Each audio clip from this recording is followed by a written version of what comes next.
Donc Magid, donc j'habitais dans l'immeuble où il y a eu l'assaut le 18 novembre 2015.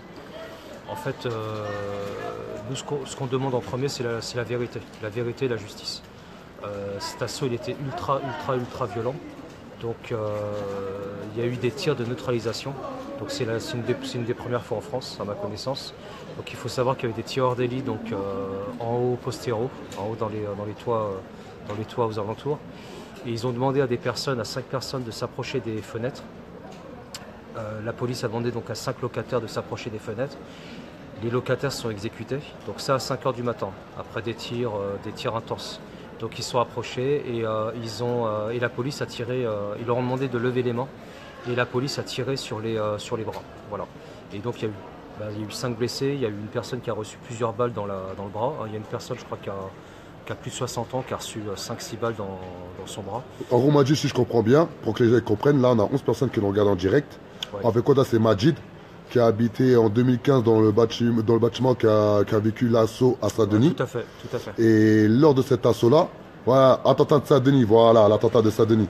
Voilà. Et en fait, compte, lorsque il y a eu l'assaut, les policiers ont demandé à des habitants de se mettre par la fenêtre et l'ont tiré dessus volontairement. Voilà, exactement. Et en fait, ces personnes-là, pour l'instant... C'était innocent, voilà, c'était innocent, c'était des citoyens de Saint-Denis, des locataires. Ils n'avaient rien à se reprocher, ils étaient chez eux, il était 5 h du matin.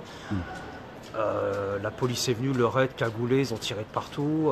Ils ont demandé donc à des gens, ceux qui étaient à côté des fenêtres, en fait, où étaient retranchés les terroristes, de venir à la fenêtre, de lever les mains. Et en fait, ils appellent ça des tirs de neutralisation.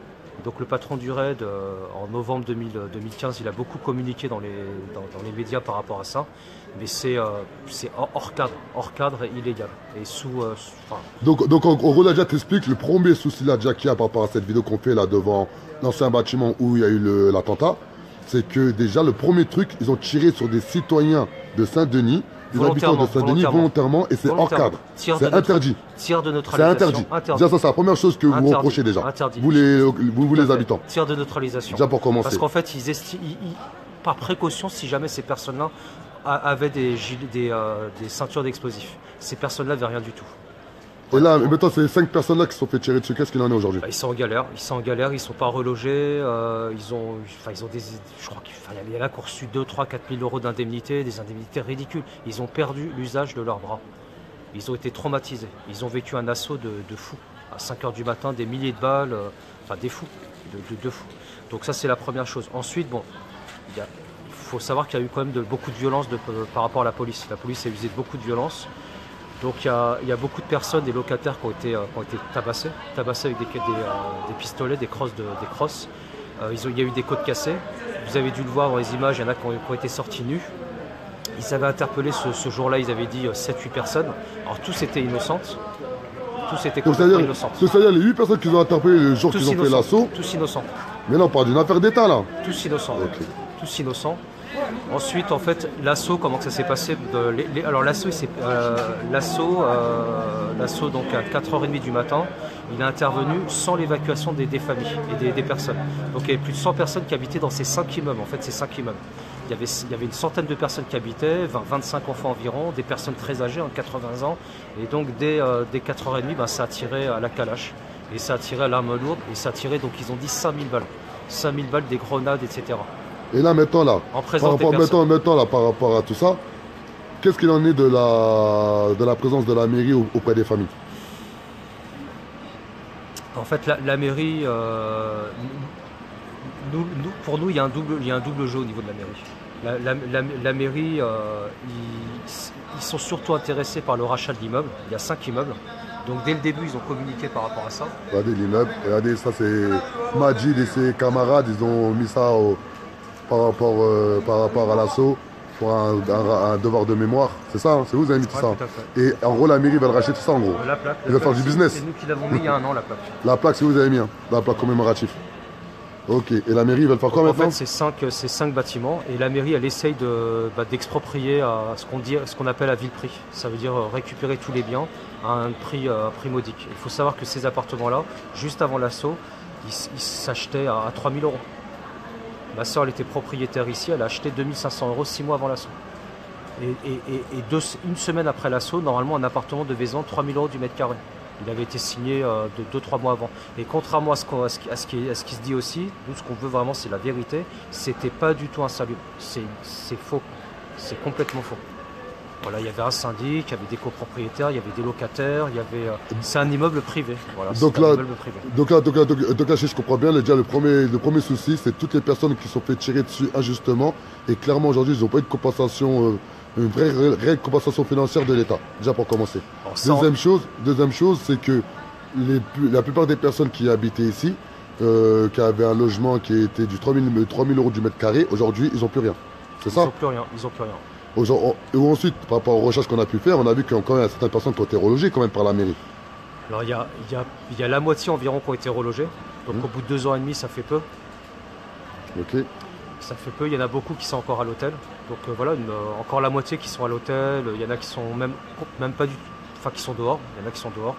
Il y a des gens qui dormaient dans leur voiture, qui dormaient sous des tentes. Des tentes ont été installées devant l'immeuble pendant une dizaine de jours. Mais après, par rapport à nos recherches, on a vu que Stéphane Peu, le député en activité de la deuxième circonscription de Villetaneuse, Saint-Denis et Pierrefitte, il était derrière les habitants, il a fait un accompagnement par rapport aux habitants. Et là on a l'impression que tu nous dis le contraire. En fait, nous, on estime qu'il y a un double jeu de la mairie. Effectivement, il y a eu un accompagnement, mais on estime que l'accompagnement, en fait, dès le début, la communication de la mairie, c'était il n'y avait pas de soutien pour les habitants qui ont été blessés.